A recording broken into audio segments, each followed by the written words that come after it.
langit disertai hujan lebat, aku membaca cerita singkat, kisah cinta Budi dengan Zahra, waktu mereka masih SMA.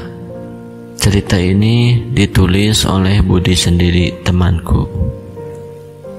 Aku terduduk di samping jendela kaca dengan ditemani segelas coklat panas. Lihat, di balik bukit itu hujan lebat sekali ya. Tapi kau di sini tidak? Fenomena alam yang cantik bukan? Kataku sambil menyeruput teh di depan tenda. Itu namanya hujan lokal. Kamu sih selalu tidur waktu pelajaran IPA, jawab Zahra sambil memakan roti yang sudah aku cuil. Jadi kalau kesana hujan dan di sini juga hujan, berarti hujan domestik dong, jawabku sambil bercanda. Lantas Zahra menjawab sambil mengorek-orek plastik roti yang rotinya sudah dimakan. Ya gak gitu juga konsepnya. Aku dan Zahra adalah korban pertemanan yang terjatuh di jurang percintaan. Awal perkenalan kami adalah waktu MOS masuk SMA dulu. Kami satu kelompok dan akhirnya menjadi teman dekat. Hingga sekarang kami berpacaran. Memang tidak bisa dipisahkan dengan apa yang telah kami miliki saat ini. Kami seperti kepingan Fajal, saling melengkapi ketika satu dari kami kurang. Saking dekatnya hubungan kami, orang tua dari kami berdua sudah saling mengenal. Kalau kata orang, tinggal nunggu waktu nikah saja. Setelah lulus SMA, aku melanjutkan kuliah di salah satu kampus yang tidak jauh dari rumahku. Sedangkan Zahra memilih untuk tidak melanjutkan kuliah karena perspektif Zahra tentang kuliah adalah kenapa wanita harus melanjutkan kuliah. Lagi pula nanti jika sudah menikah paling cuma di dapur. Pola pikir seperti ini memang selalu menjadi perdebatan yang tiada habisnya.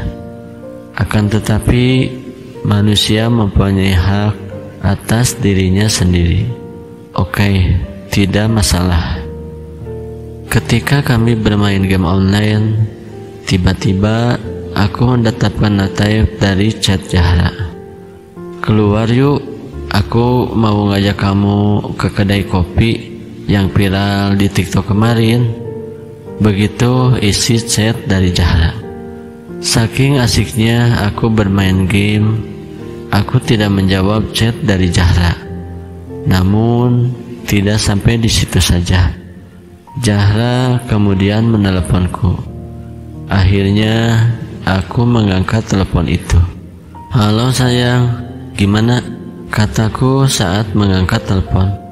Aku pengen ke kedai kopi yang viral kemarin itu loh, jawab Zahra sambil kegirangan. Oke, aku langsung cus ke rumah kamu ya, tungguin saja, jawabku dengan semangat dan segera mengambil kunci motor yang tergeletak di dalam laci meja.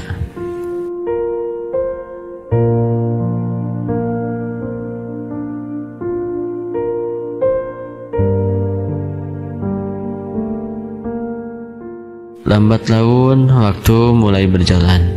Setelah kami lulus SMA, komunikasi antara kami berdua sudah tidak seperti dulu lagi, karena Zahra sibuk dengan pekerjaannya dan aku juga sibuk dengan kuliahku. Suatu malam, saat aku pergi membeli kebab bersama adikku di dekat Apollo Store kota, aku melihat perempuan mirip dengan Zahra sedang duduk di kopi seberang dengan seseorang. Yang membuatku sedikit aneh, seorang itu laki-laki. Sontak aku langsung chat WhatsApp ke Zahra. "Kamu di mana?" kataku kala itu. "Di rumah sayang." "Kenapa?" "Lah, kamu sendiri di mana sekarang?" jawab Zahra. "Aku beli kebab sama adikku." "Aku mau dong, bungkus satu buat aku ya yang," ucap lagi Zahra. "Siap sayang," jawabku lagi. Dari chat ini aku merasa lega dan mengira itu bukan Zahra. Lagi pula Zahra tidak punya saudara laki-laki. Setelah membungkus satu, aku mengantarkan adikku pulang dan langsung menuju rumah Zahra. Tentunya untuk mengantarkan pesanan istimewa ini. Akan tetapi Zahra tidak di rumah. Kata ibunya, dia sedang keluar dengan rekan kerjanya. Yah, lembur. Dan akhirnya aku pulang. Aku titipkan pesanan itu kepada ibunya. Di rumah aku mendapati chat dari Zahra. Dia bilang terima kasih dan aku jawab sama-sama. Setelah itu aku kemudian menelepon Zahra. "Kamu bohong, katanya di rumah." "Aku belum sampai rumah tadi, maaf ya yang." "Kamu tadi di kafe seberang Apollo kan?" Iya maaf. Kamu kok bisa tahu?" "Ya iyalah, orang aku tadi di kios kebab itu."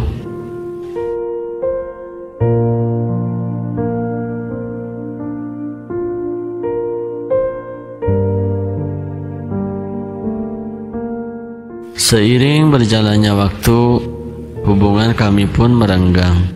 Hingga akhirnya Zahra memutuskan untuk mengakhiri hubungan ini. Aku merasa berat hati mendapati keputusan ini. Dia memilih teman kerjanya, sedangkan aku yang tidak bisa apa-apa lagi. Untuk sekedar hal yang bersifat materi yang kuberikan padanya, hanya cinta yang tulus yang aku punya saat ini. Tapi ungkapan ini tidak menggerakkan hatinya untuk tetap bersamaku.